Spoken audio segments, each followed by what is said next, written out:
Assalamualaikum warahmatullahi wabarakatuh. Saya Siti Fatimah Zahra, kelas 12 IPS 3. Di sini saya akan menjelaskan tentang salah satu tahapan dari proses respirasi aerob pada katabolisme, yaitu transport elektron.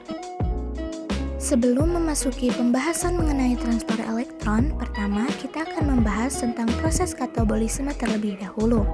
Katabolisme merupakan perombakan molekul kompleks menjadi molekul sederhana, seperti yang bisa kita lihat pada gambar berikut ini.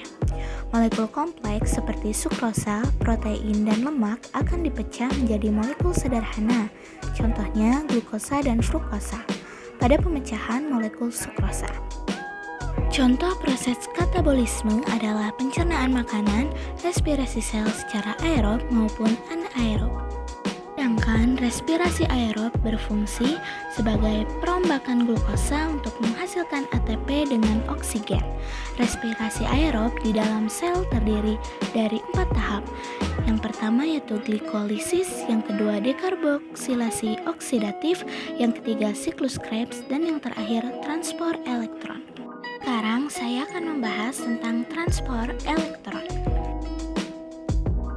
Transport elektron terjadi pada krista mitokondria. Krista mitokondria adalah lipatan pada membran dalam mitokondria. Berikut ini merupakan gambar organel mitokondria. Nah, berikut ini merupakan lekukan bagian dalam mitokondria yang disebut sebagai krista. Lipatan membran pada mitokondria dapat memperluas permukaan membran sehingga memungkinkan untuk meningkatkan laju produksi ATP. Transport elektron juga menghasilkan 34 ATP dari NADH dan FADH2 yang dihasilkan pada tahap sebelumnya. Pada transport elektron juga pemakaian oksigen ditandai sebagai akseptor elektron terakhir. Selanjutnya kita akan menjelaskan bagian dalam pada krista mitokondria.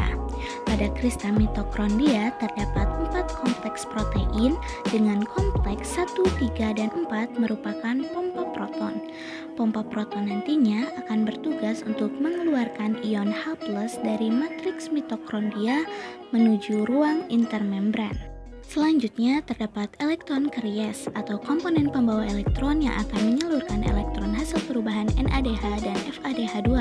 Elektron karies di sini dilambangkan sebagai Ki dan C, di mana Ki adalah ubiquinon dan C adalah sitokrom C.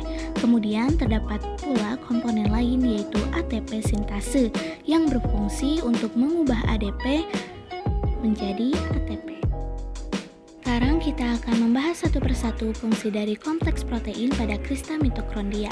Kompleks protein 1 berfungsi untuk mengubah NADH menjadi NAD+. Perubahan ini menyebabkan elektron terlepas dari NADH. Elektron tersebut akan bergerak menuju kompleks 1. Kemudian menuju elektron karier ubiquinon, dihantarkan menuju kompleks protein 3, bergerak menuju elektron karier sitokrom C, dan masuk kembali menuju kompleks protein 4. Jalannya elektron dapat dilihat sebagai berikut.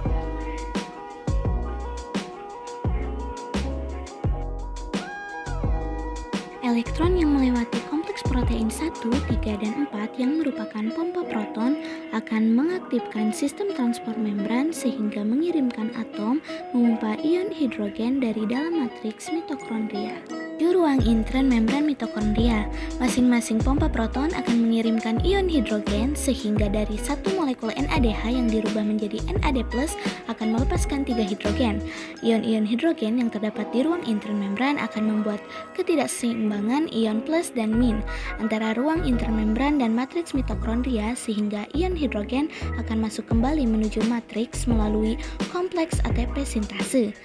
Masuknya hidrogen melalui ATP sintase akan memicu pembentukan ATP dan pengikatan antara ADP dan P.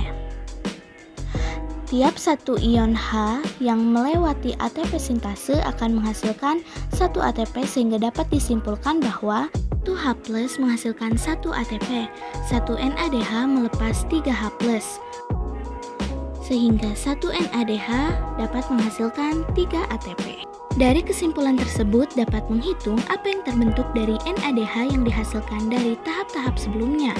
Terdapat 2 NADH pada tahap glikolisis, 2 NADH pada tahap dekarbosilasi oksidatif, dan 6 NADH pada siklus Krebs, sehingga dihasilkan 10 NADH. 10 NADH dikali 3 ATP menghasilkan 30 ATP dari NADH. Lalu, bagaimana dengan FADH2? FADH2 menghasilkan FAD pada kompleks protein 2. Sama seperti NADH, pengubahan FADH2 akan menyebabkan elektron terlepas. Elektron tersebut akan bergerak menuju kompleks protein 2. Kemudian, elektron karyas Ki atau ubiquinon dihantarkan ke kompleks protein 3, bergerak ke elektron karyas sitokrom C, dan masuk kembali ke kompleks protein 4. Jalannya elektron dapat dilihat sebagai berikut.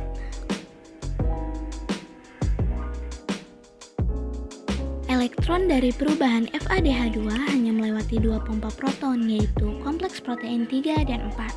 Sehingga ion hidrogen yang dikeluarkan berjumlah 2. Masing-masing hidrogen tersebut juga akan memasuki ATP sintase untuk proses pembentukan ATP. Dari proses perubahan FADH2 dapat disimpulkan sebagai berikut. 1 FADH2 menghasilkan 2 H+, sehingga 1 FADH2 menghasilkan 2 ATP. FADH2 hanya dihasilkan pada siklus Krebs dengan jumlah 2. 2 FADH tersebut dikalikan 2 ATP sehingga berjumlah 4 ATP. Hasil perubahan FADH2 menjadi FAD sehingga total ATP yang dihasilkan dari TP dengan perubahan NADH dan FADH2 adalah 34 ATP. Tetapi, proses transport elektron belum selesai. Sebelumnya terjadi pelepasan elektron dari NADH dan FADH2. Elektron-elektron ini tidak serta-merta menghilang, tetapi ditangkap oleh oksigen yang berperan sebagai akseptor elektron terakhir. Dan kapan elektron oleh oksigen akan memicu elektron untuk berhubungan dengan ion H+, sehingga menghasilkan uap air atau H2O. Jadi, hasil akhir dari transport elektron adalah 34 ATP dan H2O atau uap air. Sekian penjelasan transport elektron dari saya. Wassalamualaikum warahmatullahi wabarakatuh.